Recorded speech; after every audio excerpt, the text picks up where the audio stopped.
প্রথমেই বলি কিছু ব্যক্তিগত কারণের জন্যে আমি কিন্তু এতদিন ভিডিও পোস্ট করতে পারিনি, অনেকটা গ্যাপ চলে গেছে। ভেবেছিলাম যে ভূত চতুর্দশীর পর ব্যাপারটা রেগুলারাইজ হয়ে যাবে ভিডিওগুলো, বাট সেটা আনফর্চুনেটলি হয়নি। তাই আজকে আবার পরের পোস্টটা।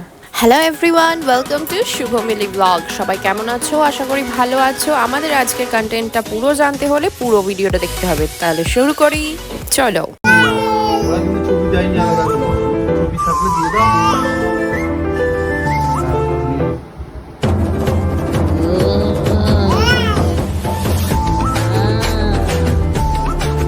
সেদিন ছিল কালী পুজো, আমাদের বাড়িতে কালী পুজো হয়।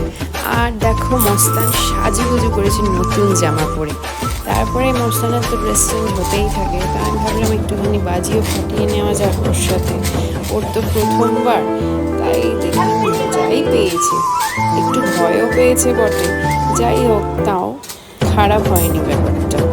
তারপরে এই দেখো আমাদের বাড়িটা লাইটিং দিয়ে কিরমভাবে সাজিয়েছিলাম সেটা দেখানোর চেষ্টা করেছি, যদিও একটু দূর থেকে, তাহলেও দেখো তো বোঝা যাচ্ছে কি না।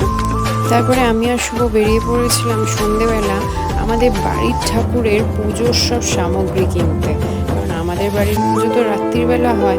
তো সন্ধেবেলা বেরিয়েছিলাম, কোনো অসুবিধা হয়নি। ফার্স্টে গেছি দশকর্মায়। দশকর্মার দেখো দশকর্মা থেকে নিচ্ছিলাম, তারপরে মুদিখানা, তারপরে মিষ্টির দোকান, তারপর ফলের দোকান। যাই হোক, তো দশকর্মাটাই আপাতত দেখাইয়েছিলাম ভিডিওতে। তারপরে হাতে এত জিনিস ছিল, তো বাকিগুলো আর দেখানো যায়নি। এই দেখো কত শপিং করে এনেছি, তারপরে রেডি করেছিলাম। ফিরেই আমি তাড়াতাড়ি করে জোগাড়ে বসে গেছিলাম, কারণ জোগাড় জানতি করতে করতেই রাত হয়ে যেত। আমি তো জোগাড় করতাম না, আমার বাপের বাড়িতে তো সবাই বড়রাই জোগাড় করতো, আর শ্বশুর বাড়িতে মাম্মা করে। এবারে ভাবলাম আমিও করি, তাই মাম্মাকে একটু একটু জিজ্ঞেসও করলাম। করে পুরোটা তো একদম 100% পারফেক্ট হয়নি, বলে বলে দিতে হয়েছে। তো পরের বার নিশ্চয়ই 100% হয়ে যাবে। তাও যতটা পেরেছি চেষ্টা করেছি, তো চেষ্টায় কোনো ত্রুটি দিইনি। এবার আমাদের এই দেখো তার মধ্যে শিবাংশ চলে গেছে নিচে বাজি ফাটানো দেখতে, মানে ওটা তো ঘরে ফাটিয়েছে, এবার নিচে গেছে বাজি ফাটানো দেখতে সবাই কিরম ফাটাচ্ছে। তার মধ্যে দুষ্টু এসেছিল, দুষ্টু বাজি ফাটাচ্ছিল, তো সবাই মিলে বেশ মজাই হয়েছিল। তো আমি এদিকে তার মধ্যে এই সামগ্রীগুলো রেডি করে ফেলেছিলাম, বা রেডি করছিলাম বলতে পারো। তারপরে দেখো অর্ধেকটা রেডি হয়েছে, অর্ধেকটা বাকি আছে। এরপরে আরও বাকি ছিল, সেগুলো আবার রেডি করতে বসলাম। তো আমার একটু টাইম লেগে গেছিলো, কারণ বললাম না আমি ফার্স্ট টাইম চেষ্টা করেছিলাম রেডি করতে, একটু ভয়ও লাগছিল। কাল ঠাকুর তো খুব রাগি, তো একটু এদিক ওদিক হলে বা ত্রুটি হলে যদি কিছু প্রবলেম হয়, সেই জন্য। আমাদের ঠাকুরটা হচ্ছে বাড়ির স্থাপিত ঠাকুর, মানে আমরা কোনো কাঠামোর ঠাকুর বা ছাঁচের ঠাকুর এনে পুজো করি না। আমাদের বাড়ির নিজস্ব স্থাপিত ঠাকুর আছে পিতলের, সেই ঠাকুরকেই আমরা পুজো করি। সব কিছু গোছানো গাছানি চলছিল, তার মধ্যে শুভ বেরিয়েছিল কিছু কাজেতে। ও বললো তুমি রেডি করো, আমি আসছি, এসে তারপরে পুজোয় বসে যাবো। আর বাড়ির পুজো বলে কথা, একটা সাবেকি রকমের লুক দেওয়ার চেষ্টা করেছিলাম।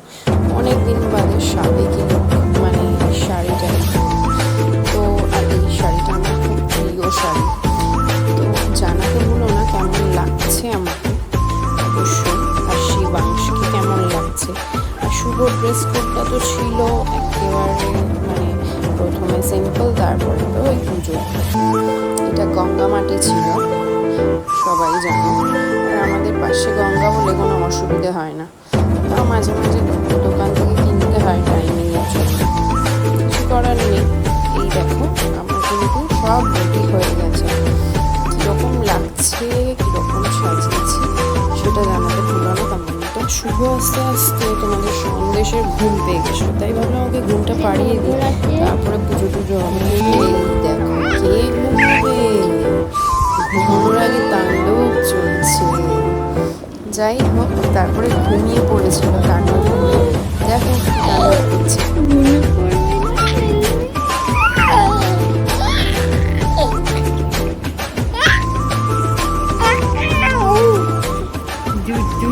के बाद छाता हुआ छाता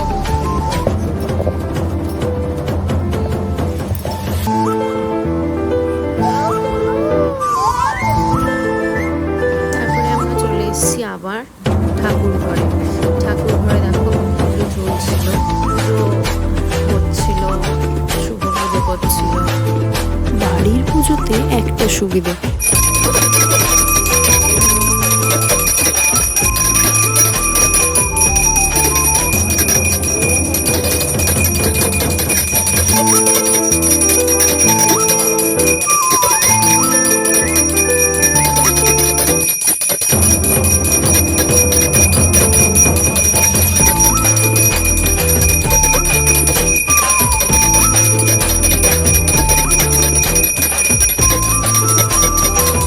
রাত্রির হলেও কোনো ব্যাপার না, ভালোভাবেই বেশ পুজোটা করা হয়েছিল।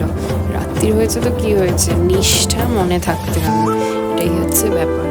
চক্রবর্তী বাড়ির পুজো মানে কালী পুজো কেমন লাগলো সেটা কিন্তু কমেন্টে জানাতে ভুলো না। অবশ্যই মনে করে কমেন্টটা করলে আমরা খুব খুশি হই। এরকম আরও ভিডিওস আসবে, দেখতে থাকো। দেখা হচ্ছে আবার নেক্সট ভিডিওতে। টাটা।